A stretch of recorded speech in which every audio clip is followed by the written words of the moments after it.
आज से 3 दिनों के रुद्रप्रयाग दौरे पर गणेश जोशी। शिविर सम्मेलन में शामिल होंगे गणेश जोशी। सीएम धामी के निर्देश के बाद मंत्रियों का जिलों का दौरा जारी।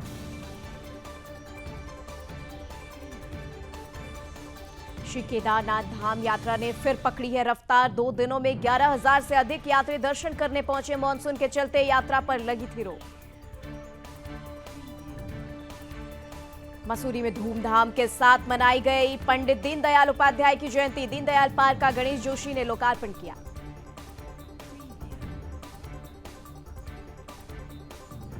पौड़ी में एनएसयूआई ने आर्यन ग्रुप के लोगों पर लगाया मारपीट का आरोप। मामले पर जिला कांग्रेस कमेटी के पदाधिकारियों ने लिया संज्ञान। पदाधिकारियों ने दोषियों के विरुद्ध कार्रवाई की मांग की।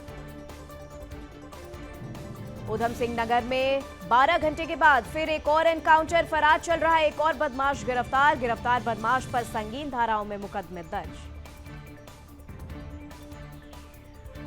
हरिद्वार में बारिश के बाद बढ़ा डेंगू का खतरा। अब तक 6 डेंगू मरीजों की हुई पुष्टि। महानगर आयुक्त ने डेंगू से लड़ने के लिए लोगों को किया जागरूक। मसूरी में बुधवार रात हुई भारी बारिश से खतरे की जद में आया मकान। भारी बारिश से लोगों का जनजीवन अस्त व्यस्त।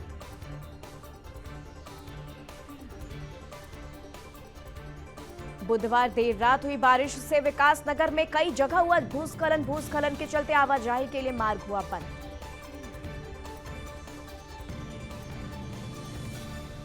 कांग्रेस के प्रदेश उपाध्यक्ष की नई पहल। बोले स्मार्ट सिटी के कार्यों में हुई धांधली की जांच हो। स्मार्ट सिटी के नाम पर हुआ करोड़ों का घोटाला।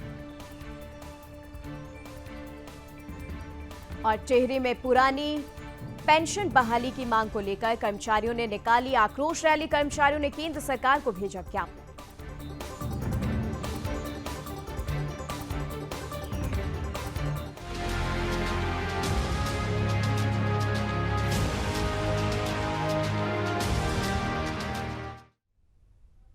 नमस्कार, स्वागत है आपका अपना उत्तराखंड में। मैं हूं आपके साथ निमित सिन्हा। चलिए इस वक्त उत्तराखंड की खबरों पर नजर डालेंगे। उत्तराखंड में इन दिनों 4 धाम यात्रा में फिर से तेजी आई है। इस बीच प्रदेश के कई हिस्सों में रुक रुक कर बारिश का दौर भी जारी है। मौसम विभाग ने अगले कुछ दिनों तक प्रदेश के ऊंचाई वाले क्षेत्रों में बारिश की चेतावनी जारी की है। ऐसे में बद्री केदार मंदिर समिति के अध्यक्ष ने तीर्थयात्रियों से अपील की है कि यात्रा करने से पहले सभी तीर्थयात्री अपनी पूरी तैयारी कर लें। उन्होंने ये भी कहा है कि ऊंचाई वाले क्षेत्रों में मौसम में बदलाव होता है और ऐसे में तीर्थयात्री हिमालयी क्षेत्र के मौसम के हिसाब से ही अपनी तैयारी के साथ आगे की यात्रा करें। इसके अलावा अपने खाने पीने और ठहरने की भी पहले से पूरी व्यवस्था कर ले। बद्री केदार मंदिर समिति के अध्यक्ष ने यह भी कहा है कि स्थानीय प्रशासन और पुलिस की ओर से जो दिशा निर्देश जारी होता है उस पर भी सभी तीर्थयात्री अमल करें।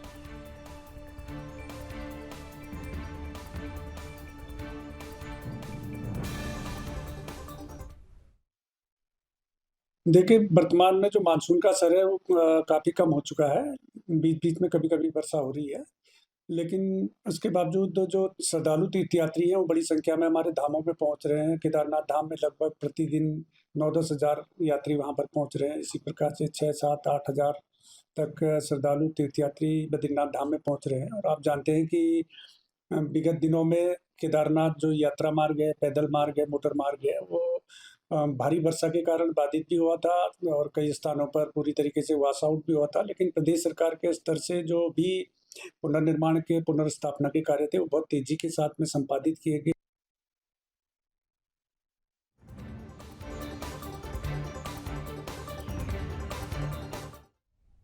चलिए इसी के साथ खबरों में आगे बढ़ते हैं। देहरादून से खबर है। उत्तराखंड में 2 दिनों से रुक रुक कर हो रही बारिश के चलते कई जगहों पर लोगों को परेशानियों का सामना करना पड़ रहा है। 2 दिनों की बारिश के चलते बद्रीनाथ मार्ग, अल्मोड़ा और चंपावत के कई मार्ग बाधित हो गए हैं, जिन्हें खोलने का प्रयास किया जा रहा है। प्रदेश के आपदा प्रबंधक सचिव विनोद कुमार सुमन ने बताया है कि बुधवार शाम तक 54 सड़कें बंद थी, जिन्हें आवागमन के लिए सुचारू करने का प्रयास जारी है। उन्होंने ये भी कहा कि प्रदेश में कई स्थानों में बारिश हो रही है। उन्होंने आगे बताया कि पिछले दिनों मुख्यमंत्री पुष्कर सिंह धामी ने आपदा प्रबंधन विभाग की समीक्षा बैठक की थी और अधिकारियों को बंद सड़कों को खोलने के निर्देश दिए थे। प्रदेश के आपदा प्रबंधन सचिव ने बताया कि 14 सितंबर नवंबर को आपदा प्रबंधन की जो समीक्षा हुई थी उसमें 480 मार्गे अवरुद्ध थे। 430 मार्गों को पूरी तरह से आवागमन के लिए खोल दिया गया।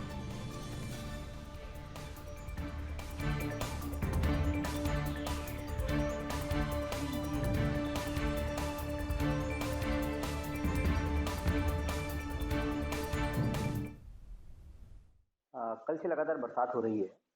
बरसात की तीव्रता थोड़ी कम है, लेकिन बरसात लगातार जारी है और उसके कारण कुछ सड़कें हमारी बंद हुई हैं। आज की बात करें तो आज हमारा चारधाम यात्रा मार्ग पे बद्रीनाथ यात्रा मार्ग बाधित है और अल्मोड़ा में कौरव के पास मार्ग बाधित है, चंपावत में कई जगह मार्ग बाधित है और कई रास्ते बंद हुए हैं, जिसको खोलने की कार्रवाई चल रही है। 14 तारीख में जानते हैं आप लगभग 481 सड़कें बंद थी, जिसमें से हम लोगों ने लगभग 430 से ज़्यादा सड़कों को खोल दिया अब तक। और जो सड़कें बंद हैं, कल की फिगर थी करीब 54 सड़कें बंद थी, जिनको खोलने की कार्रवाई चल रही है। तो चलिए इसी के साथ खबरों में आगे बढ़ते हैं और कांग्रेस के प्रदेश उपाध्यक्ष संगठन सूर्यकांत धस्माना ने आज जिलाधिकारी को ज्ञापन सौंपकर राजधानी देहरादून में सड़कों के खस्ता हाल के साथ ही पिछले लंबे समय से चल रहे स्मार्ट सिटी के कार्यों में हुई धांधली की जांच की मांग उठाई है। वहीं इस दौरान मीडिया से रूबरू होते हुए सूर्यकांत धस्माना ने कहा कि स्मार्ट सिटी का प्रोजेक्ट जो कि 5 साल पहले शुरू किया गया था, पूर्व जिलाधिकारी और स्मार्ट सिटी की सीईओ द्वारा कार्य पूर्ण होने के साथ ही भविष्य में कोई कार्य न होने की बात कही गई थी। इसके बाद भी देहरादून कैसे स्मार्ट बनाने की योजना बनाई है। इसके अलावा उन्होंने ये भी कहा कि स्मार्ट सिटी के नाम पर करोड़ों रुपए का घोटाला भी हुआ है, जिसकी जांच होनी जरूरी है।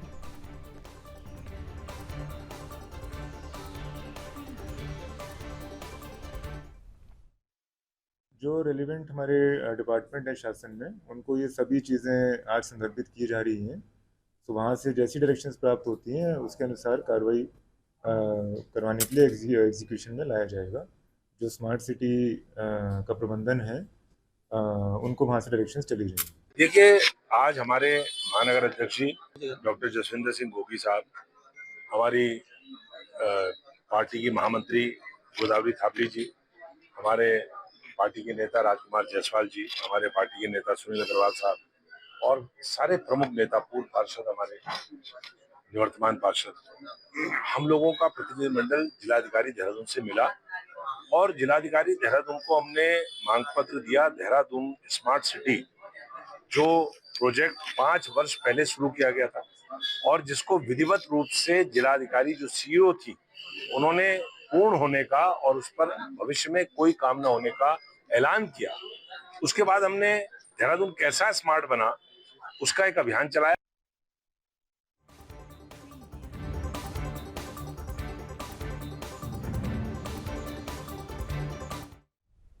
चलिए अगली खबर की ओर बढ़ते हैं। नई टिहरी में पुरानी पेंशन लागू करने की मांग को लेकर आज कई कर्मचारी संगठनों ने श्रीदेव सुमन पार्क से जिला मुख्यालय तक आक्रोश रैली निकालकर केंद्र सरकार और उत्तराखंड सरकार के खिलाफ नारेबाजी की है और जिला प्रशासन के माध्यम से केंद्र सरकार को ज्ञापन भी भेजा है। मामले पर कर्मचारी संगठनों का कहना है कि ये आक्रोश रैली सरकार के खिलाफ है। अगर सरकार ने उनकी मांगों को नहीं माना तो उनके आगे की रणनीति प्रदेश और राष्ट्रीय स्तर पर तय की जाएगी।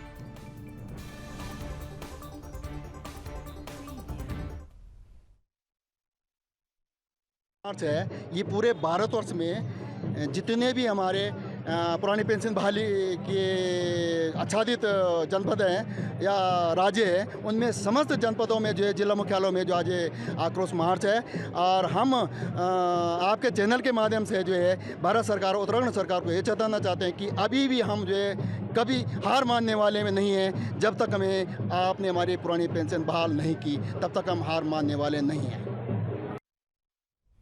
तो चलिए अब यहां से सीधा आपको जम्मू कश्मीर लिए चलते हैं, जहां केआर विधानसभा से इस वक्त सीएम योगी जनसभा को संबोधित करते हुए क्या कुछ कह रहे हैं ये आपको सुनाएंगे।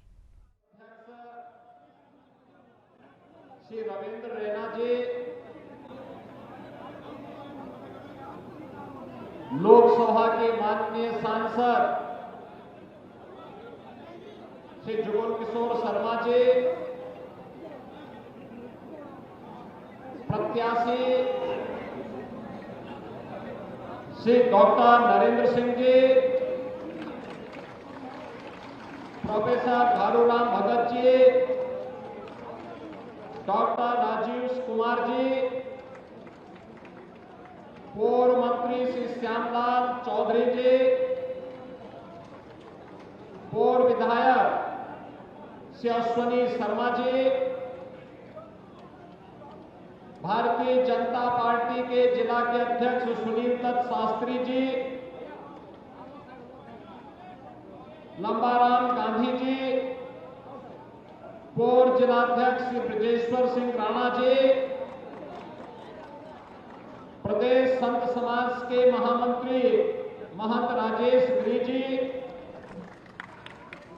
भारतीय जनता पार्टी के सभी पदाधिकारीगण और भारी संख्या में उपस्थित मेरे सभी उपस्थित बहनों और भाइयों, मैं अयोध्या प्रभु श्री राम की पावन धरा उत्तर प्रदेश से आप सबके बीच में अपील करने के लिए आया हूं। मोदी जी का एक संदेशा लेकर के आया हूं। बहनों और भाइयों, यह देश 1947 में आजाद हुआ।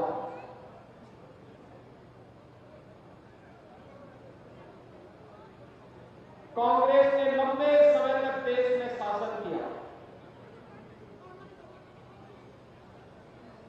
लेकिन कांग्रेस ने देश को समस्या के सिवाय कुछ नहीं दिया। ये समस्या आतंकवाद की है, ये समस्या नक्सलवाद की है, ये समस्या अराजकता की है, ये समस्या बेरोजगारी की है, भ्रष्टाचार की है, विभाजन की है। और इसीलिए एक ओर कांग्रेस की द्वारा दी गई समस्या और दूसरी ओर भारतीय जनता पार्टी का मतलब समाधान है।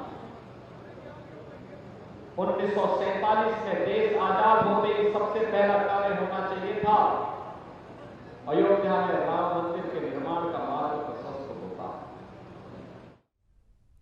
तो जम्मू कश्मीर से सीएम योगी आदित्यनाथ को सुन रहे थे आप। इसी के साथ खबरों में हम आगे बढ़ेंगे। देहरादून से खबर आ रही है, जहां उत्तराखंड के मुख्यमंत्री पुष्कर सिंह धामी के निर्देश के बाद प्रदेश के मंत्री अब विभिन्न जिलों के दौरे पर जा रहे हैं, जहां वो स्थानीय लोगों और पार्टी कार्यकर्ताओं के साथ मुलाकात कर उनकी समस्याओं का समाधान करेंगे। इसी कड़ी में प्रदेश के कैबिनेट मंत्री गणेश जोशी आज से 3 दिनों के रुद्रप्रयाग दौरे पर रहेंगे। इस दौरान कैबिनेट मंत्री गणेश जोशी कई क्षेत्रों में आयोजित होने वाले बहुउद्देशीय शिविर में शामिल भी होंगे। कैबिनेट मंत्री गणेश जोशी सबसे पहले रुद्रप्रयाग के कुंडारा और अगस्त्य मुनि में बीजेपी कार्यकर्ताओं के साथ मुलाकात करेंगे। शुक्रवार को मनसूना और कोटमा में और शनिवार को लवारा में आयोजित बहुउद्देशीय शिविर में प्रतिभाग करेंगे। इसके साथ ही दोपहर 2 बजे राजकीय इंटर कॉलेज गुप्त काशी में बीजेपी कार्यकर्ताओं के साथ बैठक करेंगे। इसके बाद कैबिनेट मंत्री गणेश जोशी देहरादून वापस लौटेंगे।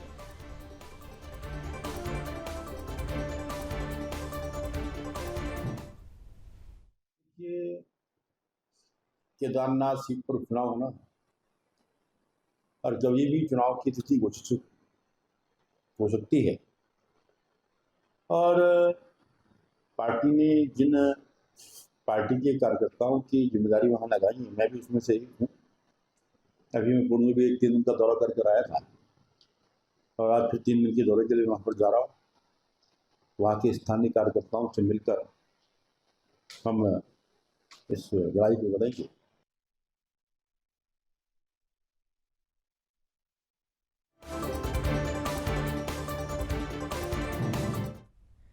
वहीं केदार घाटी में मौसम साफ होने के बाद श्री केदारनाथ धाम यात्रा ने एक बार फिर से रफ्तार पकड़ ली है। जहां पिछले दिनों बरसात कम होने के बाद 4 से 5 हजार यात्री की बाबा केदार के दर्शनों को पहुंच रहे थे। अब पिछले 2 दिनों से लगातार 11,000 से अधिक यात्री प्रतिदिन दर्शनों को पहुंच रहे हैं। बता दें कि मंगलवार शाम को दर्शन करने वाले श्रद्धालुओं की संख्या 11,83,370 पहुंच गई। गौरतलब है कि मानसून सीजन समाप्ति की ओर है। पिछले एक सप्ताह से मौसम साफ होने के साथ ही श्री केदारनाथ धाम यात्रा ने भी तेज गति पकड़ ली है। बता दें कि पिछले कुछ सालों में बाबा केदारनाथ के दर्शन करने वाले श्रद्धालुओं की संख्या में लगातार इजाफा हो रहा है। पिछले साल करीब 19 लाख लोगों ने बाबा केदार के दर्शन किए थे, जबकि चार धाम यात्रा करने वालों की कुल संख्या 56 लाख के करीब थी। इस साल 31 जुलाई को केदार घाटी में हुई अतिवृष्टि के कारण कई स्थानों पर सड़क और पैदल मार्ग बाधित हो गए, जिसके चलते यात्रा प्रभावित हुई। हालांकि यात्रा मार्ग सुचारू करने और स्थानीय लोगों को ध्यान में रखते हुए मुख्यमंत्री श्री पुष्कर सिंह धामी के निर्देशन में युद्ध स्तर पर राज्य और जिला प्रशासन की मशीनरी ने 15 दिनों में ही पैदल यात्रा मार्ग पर आवाजाही शुरू कर दी थी, जबकि 1 महीने में यात्रा पटरी पर लौट आई थी। मुख्यमंत्री धामी के निर्देशन में गढ़वाल कमिश्नर, आपदा सचिव सहित संबंधित सभी विभाग यात्रा सुचारू करने को प्रतिबद्धता के साथ कार्य कर रहे थे। भारी बारिश के बावजूद जिलाधिकारी सौरभ गहरवार के प्रयासों से रिकॉर्ड समय में सभी यात्रियों को रेस्क्यू करने के साथ ही यात्रा दोबारा सुचारू कर दी गई है।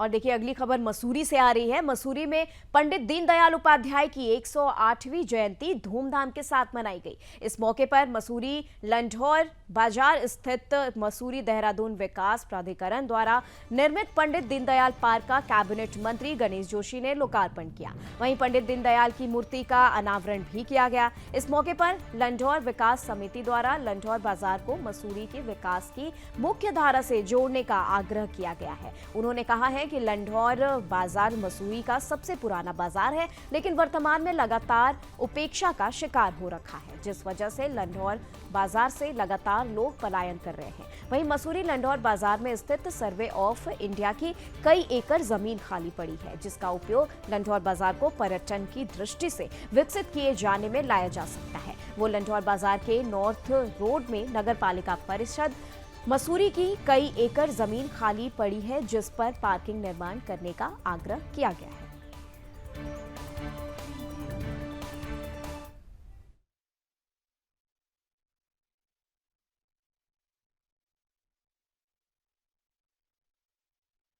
देखिए, आज महान चिंतक, महान विचारक,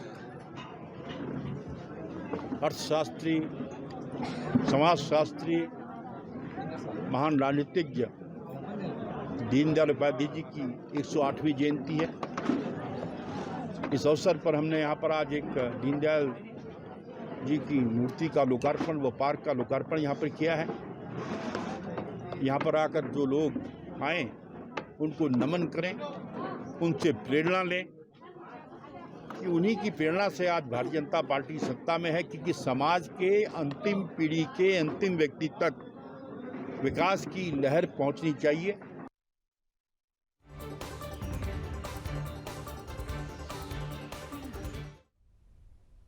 चलिए खबरों में आगे बढ़ते हैं। पौड़ी से खबर आ रही है, जहां श्रीनगर गढ़वाल केंद्रीय विश्वविद्यालय में नॉमिनेशन प्रक्रिया के दौरान एनएसयूआई ने आर्यन ग्रुप के कुछ लोगों पर मारपीट और अभद्रता करने का आरोप लगाया है। मामले पर जानकारी देते हुए एनएसयूआई के जिलाध्यक्ष राजेश भंडारी ने बताया कि हेमती नंदन बहुगुणा गढ़वाल केंद्रीय विश्वविद्यालय श्रीनगर में बुधवार को एनएसयूआई की ओर से महासचिव पद पर प्रत्याशी भूमिका जोशी की नामांकन प्रक्रिया के समय आर्यन ग्रुप के कुछ लोगों द्वारा वर्तमान सचिव आंचल राणा, उनके भाई और साथ में पहुंची एक छात्रा के साथ मारपीट और अभद्रता जैसी घटना की गई है। मामले में बुधवार शाम को एनएसयूआई के साथ युवा कांग्रेस और जिला कांग्रेस कमेटी के पदाधिकारियों ने वरिष्ठ पुलिस अधीक्षक लोकेश्वर सिंह से मुलाकात की और दोषियों के विरुद्ध कार्रवाई की मांग उठाई है। वहीं मामले में वरिष्ठ पुलिस अधीक्षक द्वारा उन्हें उचित कार्रवाई का आश्वासन दिया गया है।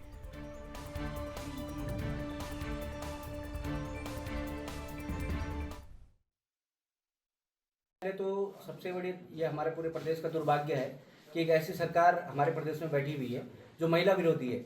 आप तमाम, मैं पिछले 2 साल से ये देख रहा हूँ कि महिलाओं में अत्याचार की संख्या जो है वो बढ़ती जा रही है। और ऐसे में हमारी सिटिंग जो हमारी पदाधिकारी हैं, छात्र संघ की महासचिव है, उनके साथ ऐसा प्रकरण होना ये बहुत दुख की बात है हमारे लिए। देखिए, मौका वारदात पे वहाँ पर जो पुलिस थी उन्होंने हमारे छात्र नेताओं के साथ मारपीट की, उनके साथ अभद्रता की है। और जब हमारे छात्र नेता वहाँ पर जो अपनी FIR प्रथम सूचना रिपोर्ट करवाने गए तो उनकी FIR नहीं लिखी गई। इस वजह से मजबूरन हमें SSP साहब को एक ज्ञापन यहाँ से सौंपना पड़ा और FIR के लिए उन्हें बोलना पड़ा।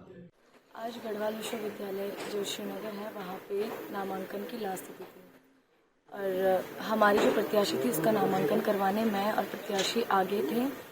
जितनी देर हम लोग वहाँ पे नामांकन करवा रहे थे, हम पीछे मुड़ते हैं तो वहाँ पे मेरे भाई पे कुछ बच्चे संगठन के उसके साथ मारपीट कर रहे थे और वहीं पे पुलिस वाले भी थे।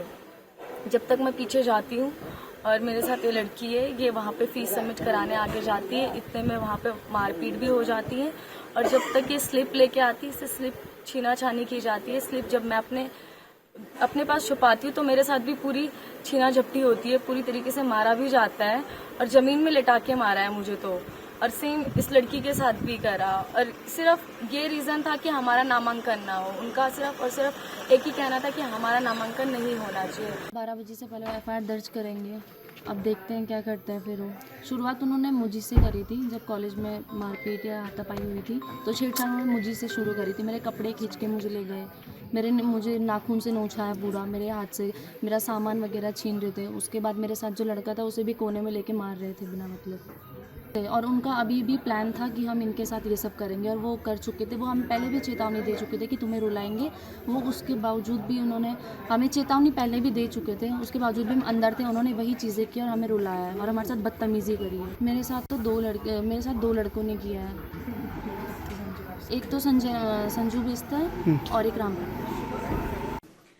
देखिए, जो भी नॉमिनेशन सेंटर की जो प्रक्रिया होती है, जो उसका अंदर की जो प्रक्रिया होती है, वो यूनिवर्सिटी का मैंडेट होता है और यूनिवर्सिटी ने जो भी सिक्योरिटी इंतजाम उनको करवाने होते हैं वो उनके द्वारा करवाए जाने चाहिए थे। अगर इसमें कोई कमी है तो हम यूनिवर्सिटी का भी इसमें क्या उनका रोल है वो हम लोग चेक करेंगे। और जहाँ तक महिला पुलिसकर्मी और हमारी अन्य पुलिसकर्मी की नियुक्ति थी वो हमारे द्वारा करवाई गई थी। और चूँकि ये घटना एकदम एक्सीडेंटली हुई है और एकदम बिना किसी समय हमें नॉलेज में आते हुए हुई है, तो क्योंकि ये बहुत इंस्टेंट इस प्रकार की घटनाएं होती हैं।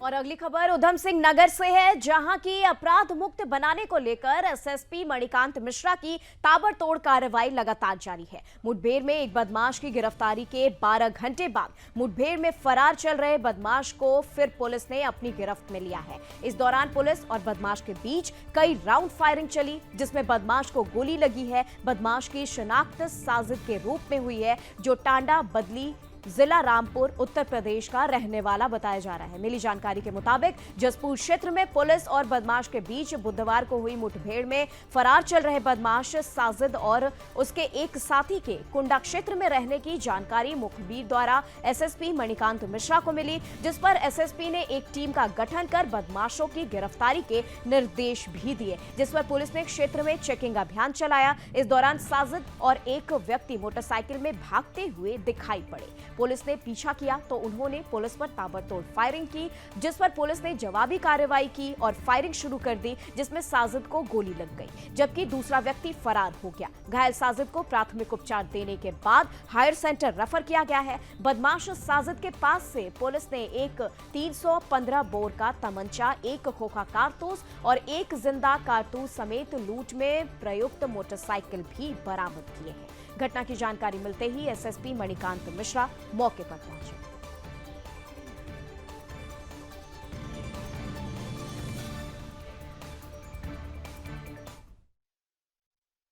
मुठभेड़ में कल रात एक व्यक्ति अंधेरे का लाभ उठाकर भागने में सफल रहा। उस अभियुक्त की पहचान साजिद के रूप में की गई और उसके बारे में ये जानकारी प्राप्त हुई कि वह कुंडा थाना क्षेत्र के किसी गांव में रुका हुआ है और मिस्र वाला से बेग वाला के रास्ते में ये होते हुए वह उत्तर प्रदेश की तरफ भागने, उस विषय पर उस रास्ते में चेकिंग के लिए पुलिस लगाई गई और चेकिंग के दौरान ये पाया गया कि एक साजिद नाम का व्यक्ति अपने एक और साथी के साथ मोटरसाइकिल से उत्तर प्रदेश भागने की फिराक में है।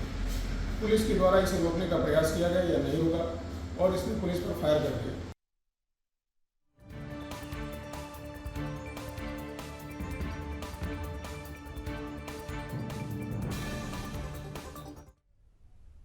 चलिए खबरों में आगे बढ़ते हैं। बारिश के मौसम के बाद अब हरिद्वार में डेंगू का कहर भी जारी है। बता दें अब तक 6 डेंगू मरीजों की पुष्टि हो चुकी है, जिनमें 3 रुड़की, 2 शिवालिक नगर और 1 भूपतवाला हरिद्वार से है, जिसको लेकर जिला अधिकारी हरिद्वार कर्मेंद्र सिंह ने तैयारी पूरी कर ली है। बता दें कि नगर निगम के आला अधिकारियों द्वारा लगातार डेंगू से लड़ने के उपाय के साथ साथ क्षेत्र में सफाई व्यवस्था का जायजा भी लिया जा रहा है। वहीं आम आदमी पार्टी के नेता संजय सैनी ने कहा है कि नगर निगम हरिद्वार डेंगू के रोकथाम में नाकाम साबित हो रहा है। इसको लेकर उनकी तरफ से भी डेंगू से लड़ने का उपाय शुरू कर दिया गया है। एक फॉगिंग मशीन भी सभी वार्डों में फॉगिंग करेगी और इसके साथ ही उन्होंने एक नंबर भी जारी किया है, जिसके जब भी लोग चाहें अपने क्षेत्र में फोन कर सकते हैं और फॉगिंग करवा सकते हैं। वहीं महानगर आयुक्त ने डेंगू से लड़ने और जागरूक करने की बात भी कही है।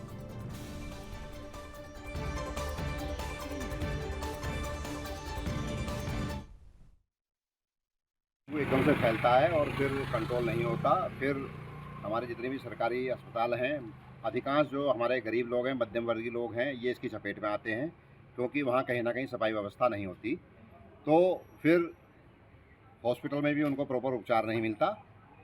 तो इन सब चीज़ों को देखते हुए पिछले वर्ष की बात ही इस वर्ष भी हम आम आदमी पार्टी की जो काम की राजनीति है उसको चरितार्थ करते हुए अपने प्रत्येक वार्ड में जो है डेंगू की दवा का छिड़काव फॉगिंग मशीन के द्वारा करवा रहे हैं। इसमें नंबर भी लिखा हुआ है, यदि कोई हमारे पे इसमें नंबर पे फ़ोन करता है तो उस क्षेत्र में भी दवा का छिड़काव किया जाएगा। और किसी न्यूज़पेपर के माध्यम से, सोशल मीडिया के माध्यम से और इस तरीके से भी यदि हमारी जानकारी में आता है कि कहीं डेंगू फैल रहा है तो उस क्षेत्र में भी फॉगिंग मशीन से दवा का छिड़काव किया जाएगा। लेके कुछ इश्यूज थे जो आज व्यापार मंडल ने रेज करे हैं। हम लोग अपने स्तर से निरंतर प्रयास कर रहे हैं डेंगू की रोकथाम के लिए और उसमें हम प्रचार प्रसार भी कर रहे हैं। हरिद्वार के नागरिकों से हम आउटरीच प्रोग्राम भी चला रहे हैं। सब लोगों को सतर्क रहने के लिए, सावधान रहने के लिए हम अपील कर रहे हैं। और कुछ इश्यूज हैं जो व्यापार मंडल ने रेज करे हैं, उनका भी हम जल्द ही निस्तारण करते हैं। देखिए, एक जो मेजर इशू है वाटर लॉगिंग का, पिछले वर्षों में जो एक चीज़ देखी गई थी कि हरिद्वार में वाटर लॉगिंग के काफ़ी सारे इश्यूज क्रिएट होते थे, बट इस साल हमने स्पेशल ड्राइव चला के, आपने देखा होगा मानसून के दौरान भी वाटर लॉगिंग की कोई ऐसी मेजर कंप्लेंट हमारे यहाँ नहीं आई। बहुत एक्सेप्शनल 1-2 केसेस थे ऐसे जहाँ पे वाटर लॉगिंग का इशू हुआ था। चलिए इसी के साथ खबरों में आगे बढ़ते हैं। खबर मसूरी से है, तो चलिए यहाँ पर हम खबरों का सिलसिला यूं ही लगातार जारी रखेंगे, लेकिन फिलहाल के लिए देश दुनिया की तमाम खबरों के लिए आप देखते रहें सुदर्शन न्यूज। दीजिए इजाजत। जय हिंद।